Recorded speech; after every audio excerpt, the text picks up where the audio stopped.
Hello and welcome to today's webinar presented to you by MuleSoft and Devoteam on the topic of how to create flexible and adaptive retail business. My name is Philip Suchan and I'm thrilled to be your host today. Before we get started with some of the content, I wanted to say a big thank you to you for joining us today and learning more about our technology. Our customers and our partners like Devoteam are so crucial to what we do every day. And I want to say thank you for being here today. We have an action-packed 60-minute webinar here for you. I'm going to give it over to the experts in just a minute, but wanted to quickly run through the agenda. Diana from Devoteam, our expert on the retail market, will give an overview over the challenges that the retail customers are facing in their everyday and some of the trends that Devoteam is seeing. Gaurav from MuleSoft is going to give an insight on the MuleSoft technology and how building a composable enterprise, a composable IT infrastructure can help solve some of these challenges that you're facing using technology. We'll wrap it up with Diana giving a very, very fun demo, exciting demo that I want to give a preview on right now. And then we'll wrap it up with some Q&A. So quick preview on the demo that Diana is going to give today. Here's the proposition. So who hasn't faced this problem maybe recently? You're enjoying a warm summer day, maybe in the park, maybe at home, and you're running out of cold beverages. Wouldn't it be great that you could just open up your phone, go to your favorite retailer's website, and order some cold beverages to be delivered just in time for you to enjoy the warm summer days? Diana is going to demo exactly that, how to build that using MuleSoft technology in a way that is composable and creates a connected customer experience for your retail customers. So without further ado, handing it over to Diana for the retail challenge landscape. I'd like to kick off this meeting by talking about the evolution of retail and market challenges. Throughout the human history, there have been 4 industrial revolutions so far. Each industrial revolution has brought improvement in the manufacturing process, but also improved human lifestyle in all aspects. Retail industry also experienced 4 times revolution as a result of the Industrial Revolution. Firstly, in relation to Retail 1.0, as steam engines produced mass manufacturing items, department stores also started popping up. In Retail 2.0, as customers were enjoying low-cost items, supermarkets and the specialty stores also started to open up. Retail 3.0 began with the invention of the Internet. With the continuous technological and online banking innovations, customers can now enjoy and get access to a wide range of retail items globally, very often at a lower price than at their local stores. Nowadays, consumers are more and more reliant on their digital devices, and this has also impacted their purchasing behavior and expectations. Mobile e-commerce, which is also called m-commerce, has the potential to become a major channel for sales in the next 5 years. Consumers are now also used to the social commerce, which means that this is native shopping experience on the social media platforms, and this offers shoppers with a seamless experience of purchasing things from the social media platforms without ever having to leave the platform. For example, Twitter, Pinterest, and Facebook have added the buy buttons, which allow the customers to purchase from their platform immediately, and also retailers have enabled the one-click checkouts. This also means that the customers do not need to fill in a lot of details like their delivery address, payment details, etc., as these have been stored from their previous purchases. Retail 4.0 is the 4th retail industry transformation, which is leveraging Industry 4.0 technologies, primarily Internet of Things, cloud computing, augmented reality, artificial intelligence, and machine learning in order to meet the ever-changing customer needs. Key challenges faced by the retailers are the ever-changing customer needs, and that the retailers need to adapt to these needs very fast. Customers are now moving seamlessly between online and offline experiences and are open to the retailers who can best facilitate these transitions. Most of the customers use multiple channels to complete a single transaction. This means that the retailers that are not offering multi-channel engagement are providing a substandard experience for the customers. For many customers, omni-channel strategy is not even a negotiable strategy because most of the customers say that they will not do business with companies if they cannot use the preferred channels. Convincing a customer to come to your shop once and buy at your shop once is a challenge, but the bigger challenge is actually to get this customer to come back to your shop. Loyalty is one of the biggest challenges at the moment in the retail industry, especially because of the high competition. At any point, competition is just a click away from the customer, and competition is also targeting your customer by processing their data and trying to convince them that they're the best shop to spend the money on. The higher the competition in the market, the more difficult it is to retain the customers. Retailers can now craft innovative ways how to appeal to the customers and also differentiate themselves from the competition and also to inspire the loyalty. In the days of the big data, companies now have access to a really big amount of the customer information. This data should be utilized in order to create the offerings that are all about the customers. A customer who feels appreciated by the brand will not have trouble remaining loyal. Another issue is the issue in the operations, because even though customer experience is being a very big trend and it is undeniably more important, many companies lack responsive supply chains that would continually adjust to the fluctuating customer requirements. All too often, manufacturing is based upon the forecasted demand, while purchasing and inventory replenishment is driven by the current rather than future consumption pattern. So the lack of the real-time insight into the stock is a big challenge and has a direct negative effect on customer experience and satisfaction. Let's say we are targeting a certain customer with a personalized offer with a product that is no longer available in stock.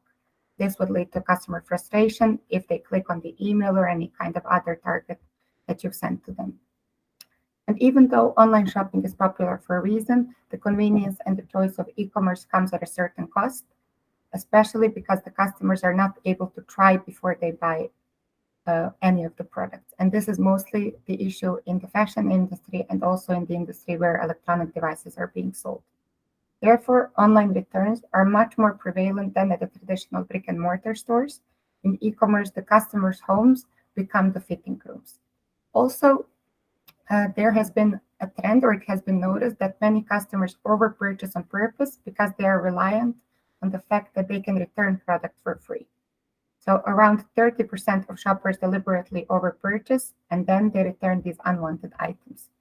And around 20% of the regular orders also contain, let's say, the same product in multiple variations, be it the size or the color, and then after purchasing, the customer will, at their home, decide which product they would like to keep and which product they would like to return.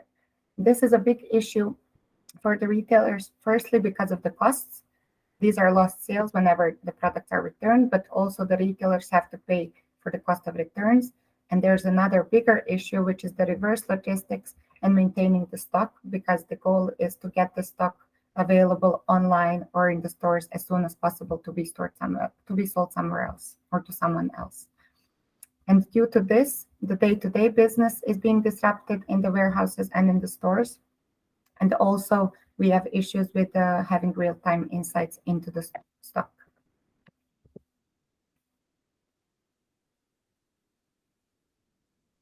Next part I would like to focus on is the key trends in the retail business. We have seen that digital adoption has become one of the biggest trends for all retailers worldwide. The COVID pandemic has really driven retailers worldwide to fundamentally reassess how they do business. Due to the many challenges that retailers have been faced with in the past 2 years, this has moved the digital transformation within the retail industry at previously unknown speed. The crisis has also made it clear how important the technology and the digital innovation is to this industry. From selling, payment systems, delivery, and operation, everything has gone through a really big change. Using digital technology as a tool, retailers are infusing more diversification and flexibility in how they serve their customers. From click and collect, same-day delivery, instant delivery, fast checkouts, kiosk ordering, and much more, buyers now have way more interaction with retailers than ever before. What is also another trend is the personalization. Customers are demanding more personalized experience across all touch points, from product discovery to post-product service, to product purchase to post-purchase services. They're willing to share the meaningful data that retailers can then use to best serve the customers, give them the best offers and recommendations. And e-commerce personalization extends far beyond knowing just the customer's name. It's about knowing the customer's buying habits, helping them find new products, and creating a seamless user experience based on their prior activities. Innovation is another big trend in the retail industry, and innovative retail trends of augmented reality, machine learning, big data analytics, and artificial intelligence are here to stay. And even though, for example, augmented reality has been in the retail for quite a while, it has gone from a nice to have to an essential part of e-commerce offerings. As COVID-19 has limited in-person experience, some retailers have had to severely reduce face-to-face customer support and lead towards more innovative trends in the retail. To meet the customers where they have had to embrace AR. Augmented reality uses inputs such as sounds, video, and graphics to overlay the digital world onto the real world. Some retailers offered apps that consumers can use and stand in their home by looking through the lens of their camera. They can put certain items, like, for example, furniture or electronic devices like a TV, and just see how these products would fit into their home. AR has for sure improved the user experience, but it also has the potential to create a shop without the shop. Innovating operations and delivery processes in order to meet the customer expectations, like same-day delivery, are also a really big trend.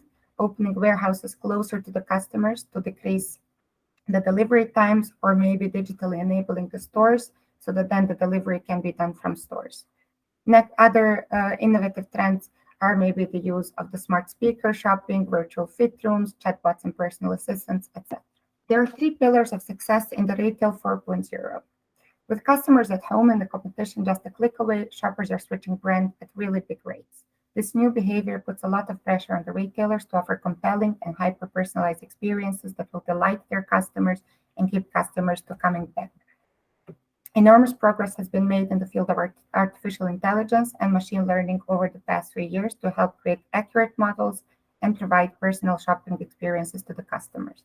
By applying artificial intelligence and machine learning to enormous data, retailers can now predict which products their customers want and what is it that the customer wants before the customer themselves know it.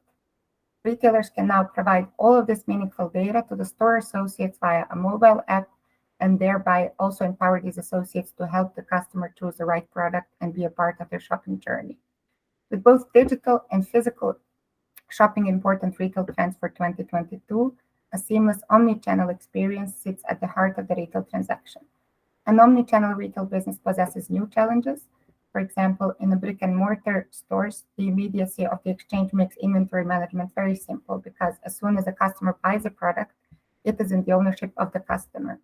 While the customer who buys products online is not immediately in the ownership of the product physically, even though the stock at that moment belongs to the customer. So it is very important to have really centralized and very well insights real time into the stock across all physical stores as well as all the warehouses. And this is a part that can actually enable the processes to delivering the perfect order. And what we mean by the perfect order is actually when a customer purchases an order from a certain amount of products or various products with certain quantities, they want it delivered at a specified time at a specified location. So we have to make sure that it is delivered via the right method to the customer at the expected time with the expected quantities. The next part is that in order to meet these ever-changing customer demands that we've already talked about in the previous slides, we really need to build a foundation for agility and for scalability. So between an increased focus on personalization, digital shopping, and automated purchasing on the customer side to a need for digital payment processing, we really need to integrate the data and inventory management, and we need to really have the agile technology landscape in order to keep up pace with all the changes that are happening in the retail industry at the moment. So Organizations across industries have faced tremendous pressure to digitalize their landscape and to offer the connected experience to the customers. As customer expectations keep on growing, businesses were willing to acquire a large number of SaaS solutions as well as applications, whether on monthly or an annual basis. This has increased the application landscape, with certain businesses owning even around 1,000 applications. This helped them speed up their time to market, but has introduced many challenges. It has also brought to data silos, which has made it more difficult to integrate. So let's take an example of the same-day delivery, which we see that it is a big trend at the moment in the retail industry. In order to do this, we need to have an insight into the latest inventory information across stores and the warehouses so that we can fulfill the customer needs and also directly impact the customer behavior.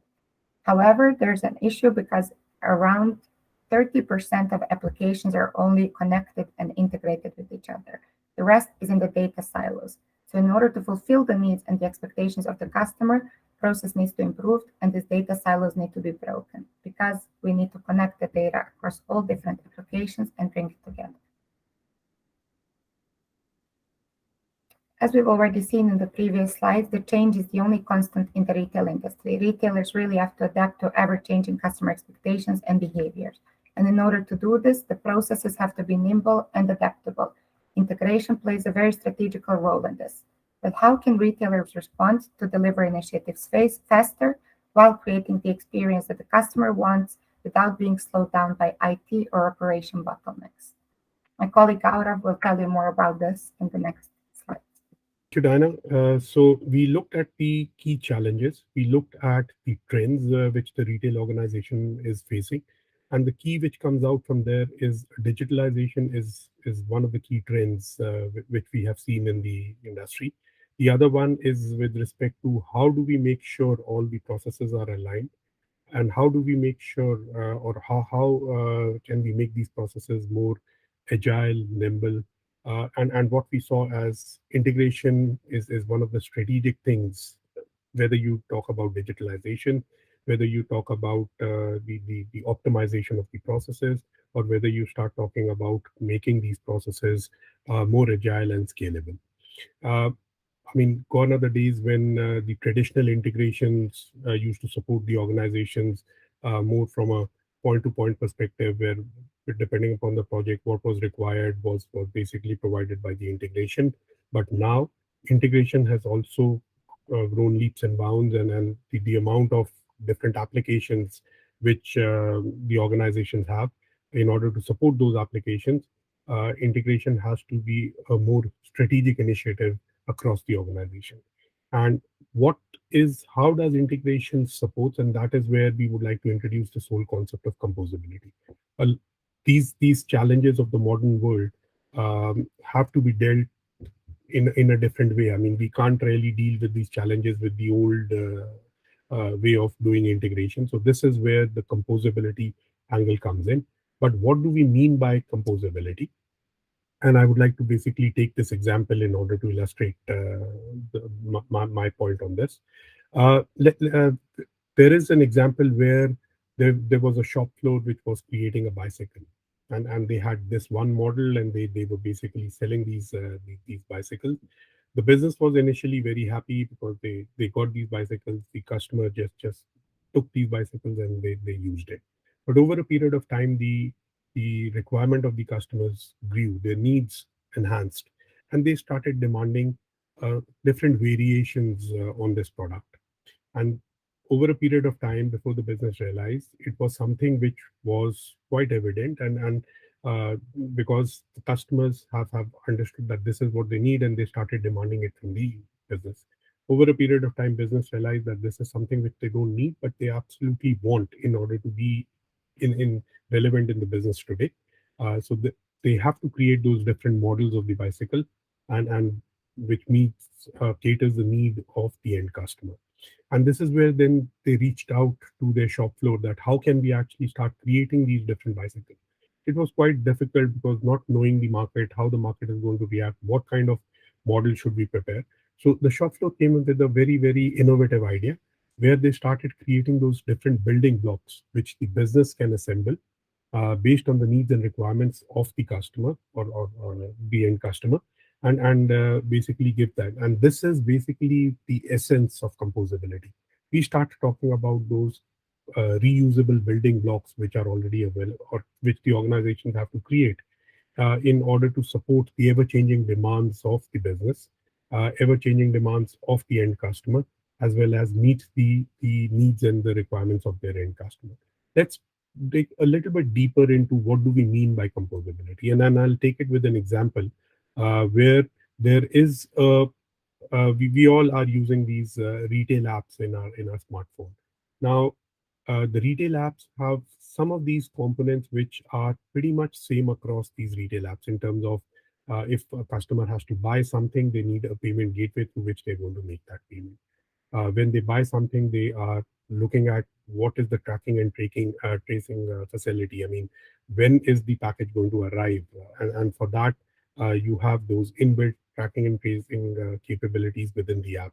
They want to basically publish something from the app into social media, so they need that connection. They want to do a store location, so they need some store location capability built into the app.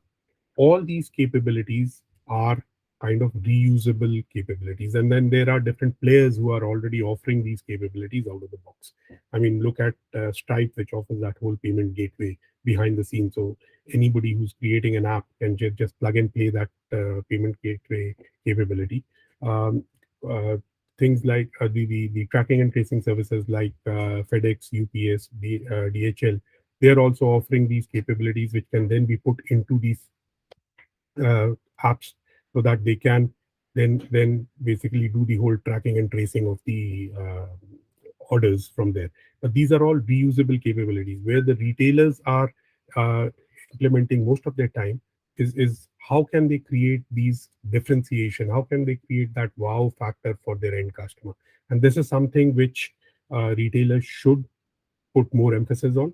But things which are kind of uh, reusable, they should just kind of plug and play those capabilities into the app and focus more time on how are they going to create that end experience for the end customer. And this is exactly the example which I took of Stripe with the payment gateway, tracking and tracing services from UPS, FedEx, DHL. These are nothing but reusable or composable building blocks which can then be put together while you're creating that end experience to service that end experience and make that end experience even better.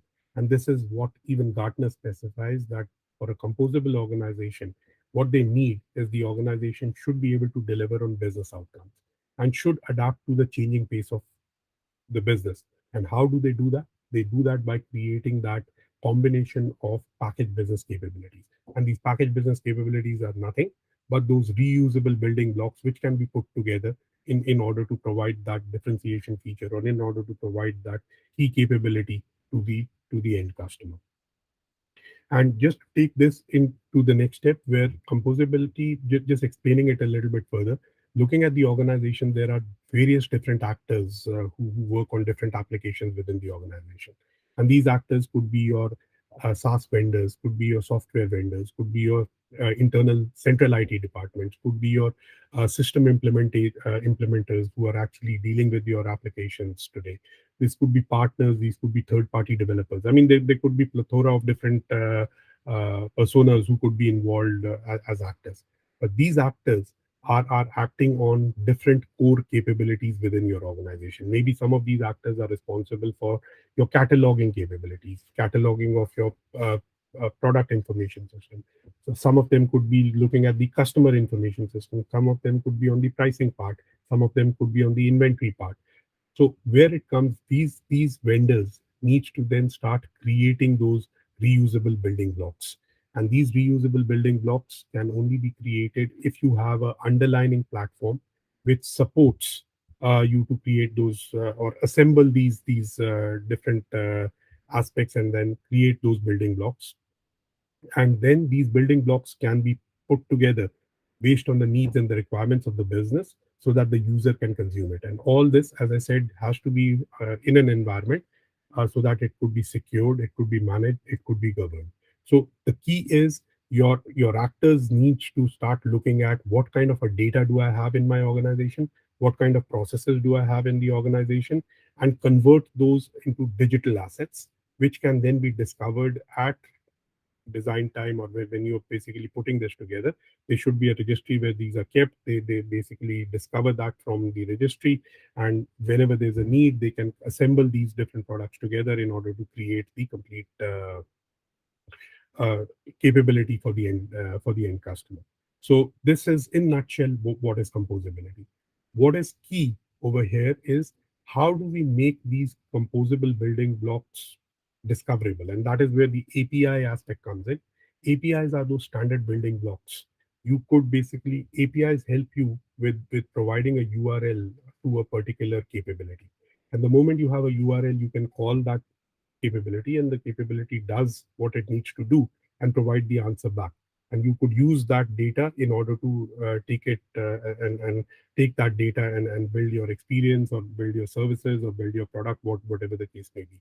So APIs really play a very important role because they can help you discover these assets which have been created, and they can easily be done in a self-service mode. That means where it helps is you can use a much larger persona within the organization who doesn't know anything about integration, but they only know that there's a URL, and behind the URL, I would get the capability which I need.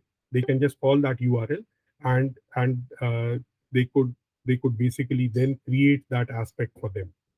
So this is APIs thus act as a building block for composability. Then comes from there are quite a lot of benefits which we gain out when we start creating a composable organization or composability within the organization.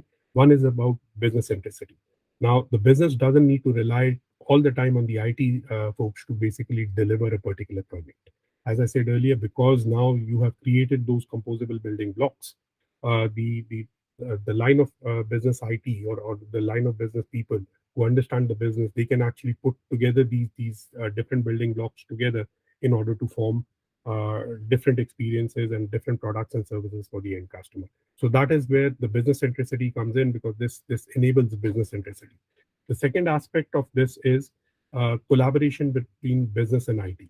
Now, it gone are the days when business used to just throw the requirements over the wall, and the IT used to build that project, and over they used to do that again. But now in this new model, what needs to be done is there needs to be a complete collaboration between business and IT. They should understand what are the key business capabilities which needs to be created, which is going to be reusable going forward.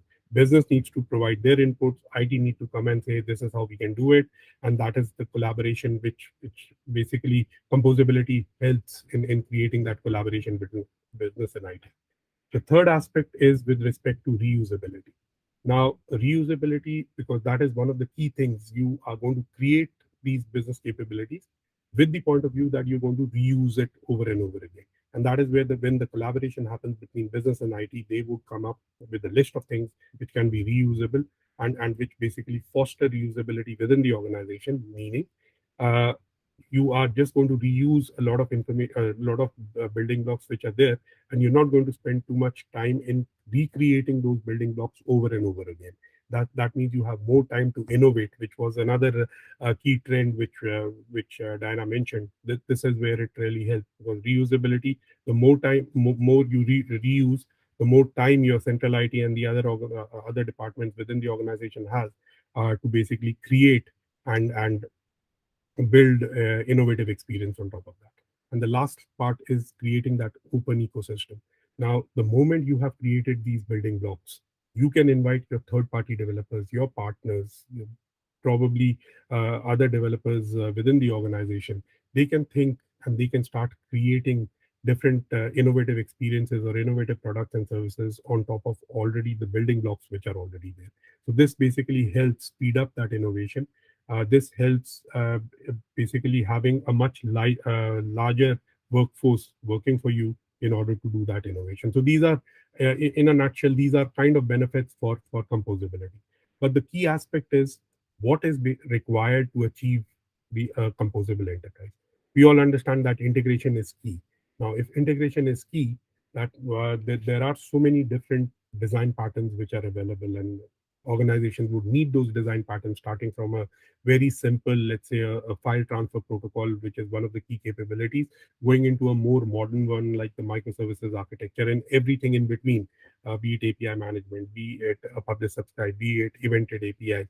All those different design patterns have to be part and parcel and should be delivered by a single platform. It should not happen that the organizations have multiple different platforms floating around for different capabilities. It will basically add to the overall pressure on the support and maintenance team because they have to manage those many integration products. Secondly, you need to start integrating the products in order to achieve the end goal. So you need to absolutely have a hybrid integration platform to support this. Second is with respect to the overall approach. Now, you might have the best of the platform, but you need to know how are we going to start building that integration on that platform so that it is reusable, so that it is consumable. All those aspects come in. So approach plays a very, very important role in terms of how the platform should be used or how integration needs to be built. And the third part is with respect to the best practices. What are the guardrails? If I do implement a design pattern, what are the best practices? How are the competition doing it? What are the key things which needs to be taken into account? And that is where best practices comes into perspective. So all these three things together are basically required to achieve that composable enterprise. And this is where I would like to emphasize on the MuleSoft product offering as such. This is what MuleSoft basically brings to the market. I mean, if you look at it, these are our three pillars. With respect to the complete platform, yes, Anypoint platform is a truly hybrid integration platform. It offers all these different use cases or all these different design patterns from a single unified platform. You don't need to start integrating different integration products in order to achieve different design patterns. Everything is out of the box available. It even offers a repository which is out of the box, so you can store all your integration assets within the repository. And this is something which is one of the powerful things from a MuleSoft perspective. And looking at the roadmap, we are even enhancing this product even further to add more and more different composable products into or capabilities into the platform. Second is with respect to the approach. I think this is one of the key things which basically would be helpful for organizations to come up and create a composable architecture. And this is where we have a three-layered architecture. And I think the bottom two layers would be the most important layers in order to achieve that composability. One is the bottommost layer, what we call the system API, which is basically breaking that data silo, bringing all that data models to the outside, and thus helping organizations to access data more easily and freely, of course, in a controlled and governed fashion. But these are APIs which sits on top of the application and exposes that data. Next is, I think, one of the most critical pieces of this whole thing is the process API. This is where it comes down, where we can aggregate different system APIs and put that data together and aggregate that complete data, put those business logic in that data and start creating those smaller reusable building blocks, which could be anything, which could be, let's say, a customer identification could be a building block. These are smaller business processes which can be put together, which can then be reused across within the organization. So I spoke about customer validation. Anywhere within the organization, if a customer validation is needed, you know that you will call a particular URL, and that URL will and provide the input, and that you call that URL, and that API behind that URL will basically give you the response by validating the customer. That is just one example. Similarly, it could be pricing catalog. It could be inventory management system. All these could be reusable smaller building blocks which can be put together in order to craft different solutions. So this is where the process API comes in. And the last one is the experience API, which is basically creating that innovative experience. And this is something we will cover that in the later stages of this webinar, where we'll talk more about the experience API and how we helped create a point of view on providing different data models or different data to different consumers, but still reusing the process and the system APIs underneath. So that's the approach, which is quite a powerful approach. which basically supports that overall platform. And last but not the least, the best practices. We have done a lot of implementation at multiple clients, multiple places. We have basically taken all those best practices, what we have learned from there, put together in what we call the knowledge hub, which is easily accessible by our partners and customers, who can then understand it. I want to implement a file transfer protocol. What are the best practices in doing it? I want to implement a microservices architecture. What are the best practices? All these are available within the knowledge hub. So we basically take these three things, and these are for us the three pillars for making sure that the enterprise can become a composable enterprise. Now, these are certain numbers, and I'll not go into the details of these numbers, but these are numbers which we have actually captured from the implementation which we have done in the past. I mean, it focuses on either delivering faster time of delivery by doing a reusability of your building blocks, which basically helps you accelerate your time to market. It basically improves the overall efficiency and dramatically lowers down the cost in terms of maintenance, and because you're doing a lot of reuse and self-service, it dramatically lowers down your maintenance cost from there. Finally, we spoke about the hybrid integration platform. We packed this platform with different kind of heterogeneous building blocks, which help you create those different capability, starting from a very simple REST services, which will basically communicate between two backend applications, try to give you the publish subscribe model, then going into the microservices architecture, which is supported out of the box, then going into GraphQL, and this is something which we'll deal with later as part of the demo in the later section. But this is Anypoint Data Graph is something which is out of the box from the Anypoint platform. Then we have the support for evented APIs. Events are taking a lot of prominence now. So we basically given the capability where you can design events from within the platform. And then very recently, we've acquired a company on robotic process automation. So robotic process automation would be part and parcel of the platform. And we are supporting different kinds of APIs. I mean, it doesn't necessarily need to be a mobile API, a MuleSoft API, but APIs which are designed and developed anywhere. We are able to support those APIs or manage those APIs via the single platform. So you don't need to have multiple management consoles. All those things could be managed to a single control plane from within MuleSoft. And with that, I would like to hand it over to Diana to take you through for the use case part and the demo of the use case. The trends that we have focused on this joint POV between Devoteam and MuleSoft is the just-in-time delivery. What we see is that this just-in-time delivery is a really big trend where customers expect to have goods delivered to them within, let's say, an hour after they've made an order. This also makes changes to the traditional way of customers ordering, let's say, foods and drinks and any kind of other groceries, while they do bulk orders and the order takes, let's say, 3 to 5 days to fulfill. This is now a new trend where customers can just order a few items and they expect it to be delivered to them within an hour. We take an example of a group of friends who are just enjoying a nice sunny day in the park. They're having a barbecue, they're eating, they're drinking and enjoying. And after a while, what happens is that they run out of supplies. And then there's a problem of who is going to go and pick up whatever they need, be it food, be it drinks, or some kind of snacks. And then the waiting game starts. Luckily, we have a solution for this since nobody has to go to the store, and using our mobile app, the customers can just refill their stock and continue enjoying the nice day at the park. In this joint POV, what we have done, we have built a mobile app for the e-commerce where only logged in customers can actually perform purchases from their local supermarkets. Once the customer has logged in, then using the GPS location of the mobile device, a list of stores will be shown that is eligible for delivery in the customer's area, also specifying per store what will be the average delivery time. And the customers can click on each store and be able to see what are the products that are currently on the promotion, and place an order, and then have the order delivered within, let's say, 10 minutes. Now I would like to take you through a technical demo. I'll just share another screen.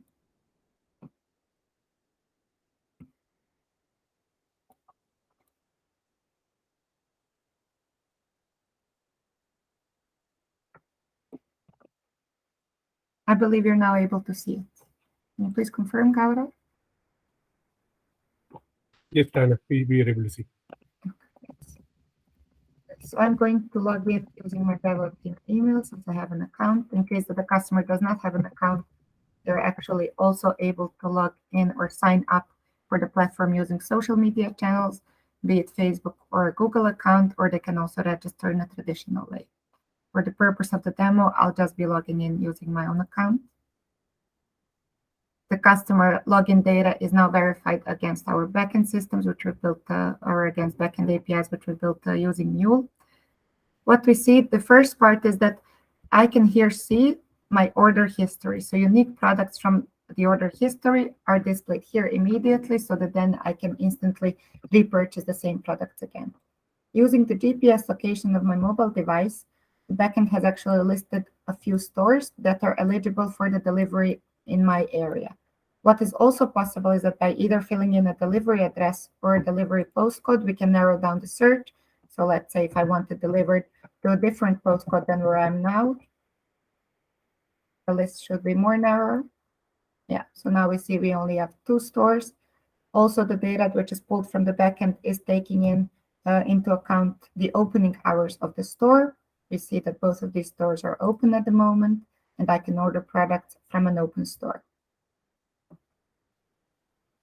Okay, loading the product will take a bit. Okay, so now what we see is that the orders are delivered directly by the store, so we cannot see the live tracking, but we will get a few updates after we order the products. So I can first browse through the promotional products. Maybe I would like to buy something which is currently on a discount. Let's say I would like to drink some vodka with my friends. And I would like to browse through other products, maybe get some sweets or some snacks.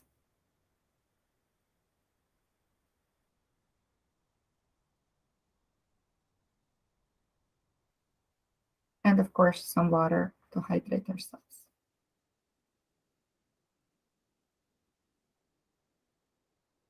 Once we have added all the products that we want to our basket, we can perform a checkout. We can also change the quantities. Maybe I would like to buy more water. Maybe I do not want to buy vodka at all. Maybe I would like to change it, buy something else.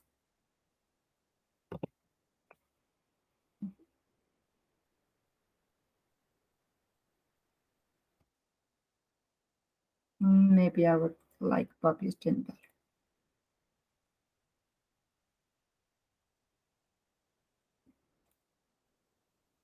So I think this summarizes my order, and then I can perform a checkout. So to mobile app, my details are known based on the location or the postcode that I filled in. The delivery details are known. For the sake of simplifying the demo, we have taken out the payment part. So we're just going to proceed further with the checkout, with a simplified demo checkout. And after I click checkout, we can see that my order will be delivered within this time frame of 1 hour. And the store will start processing this unique order number. Like we said, the store will not share the live tracking is not available, but we will get a few updates as the store is delivering the order.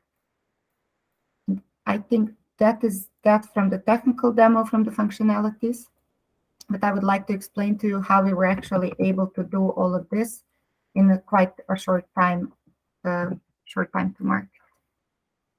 Let me go back to the slide deck again.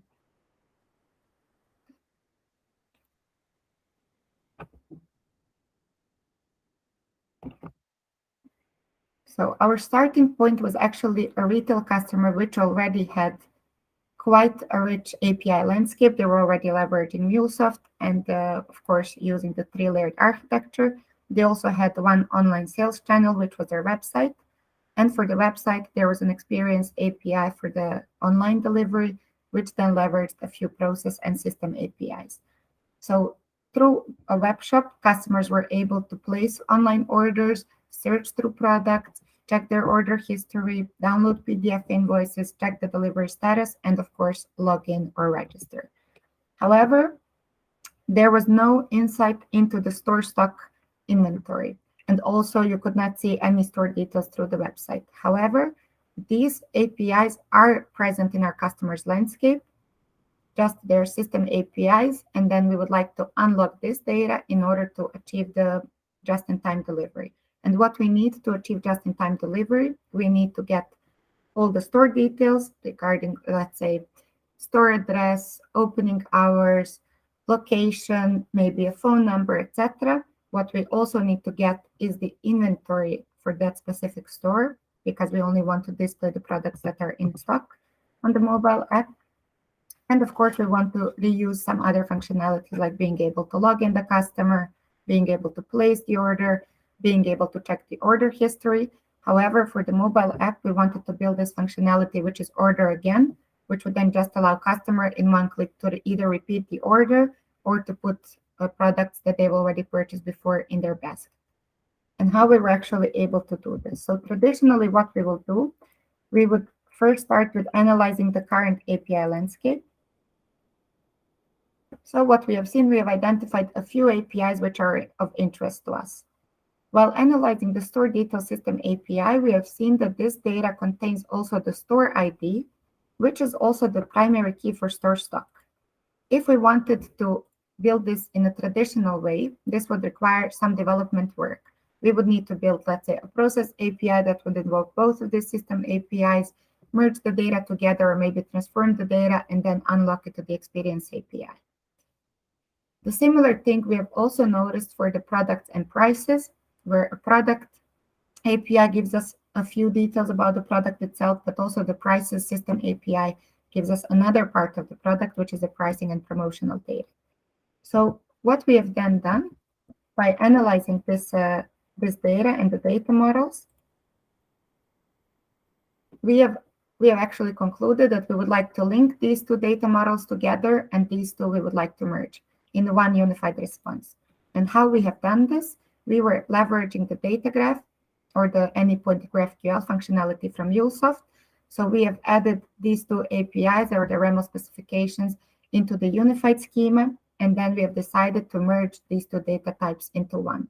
And what we have achieved with this is that with zero development work required, we were instantly able to merge these APIs together, expose them in one endpoint that then can be queried by the mobile app itself. And then the front-end developer can decide, okay, do they need all of this data, or maybe they can do a query and then say, okay, I'm only interested in product ID and product name and maybe an image URL.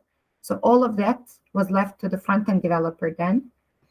And next to this, what we have also done is that we have linked these two data types together. So the store API and the store stock API, we have identified that primary key for this API is also found in the response from the store API. So what we have done by using the store ID, we have linked these two responses together. And what has happened in the back, that then data graph will actually invoke this API by providing the store ID as a URI parameter, and it will also call store stock API by providing the same store ID as a URI parameter. The same happened as with this data type or schema, that it was exposed in a GraphQL directly to the mobile app developer, who was then able to query this data without any additional required work from the integration team. So we've already explained how the initial landscape was, or the starting API landscape, and this was the proposed API landscape. So what we have done, we have created, of course, a new experience API that then fully reused the online delivery API from the web shop. But with the introduction of the data graph, we were able to link the store details and add it to a unified schema. We were able to add the inventory to a unified schema. And with this, we were able to unlock the data from the store themselves and the products that they have in an inventory, of course, also merging together the response from products, prices, and promotions. And what I've already talked about before, and what we've also seen in the demo, that order again part, we were able to get the unique products from order history through data graph, and then These two endpoints were exposed, or these three endpoints were exposed directly to the mobile app developer, and the instant delivery experience API was also exposed to the mobile app developer. Of course, you can add certain security policies on the data graph endpoints themselves, so we did not have a security risk by exposing this directly to the app developer. And like I mentioned already, we have done this webinar or this joint POV together with Devoteam and with MuleSoft. Gaurav has already explained a bit about MuleSoft itself, but I would like to talk to you a bit about Devoteam. So Devoteam operates for more than 25 years. We have presence in 18 countries in the EMEA region, and we have around 9,000 consultants working for us. We consist of several pillars, but the pillar that was involved in this POV is actually a Salesforce pillar, also known as Devoteam S Platform. We have presence with Devoteam S Platform in around 10 countries, and we have more than 300 clients. We are strategical partners with Salesforce, but within the Netherlands, we are also a strategical partner of MuleSoft, where we cooperate together on, let's say, professional services, pre-sales, several POVs, webinars, etc. And as a Devoteam, we also have, so we have, of course, delivery teams, but we also have two centers of excellence. One is for MuleSoft and for Salesforce, which is in Serbia, and the other one is in Spain, and it is focused on Tableau.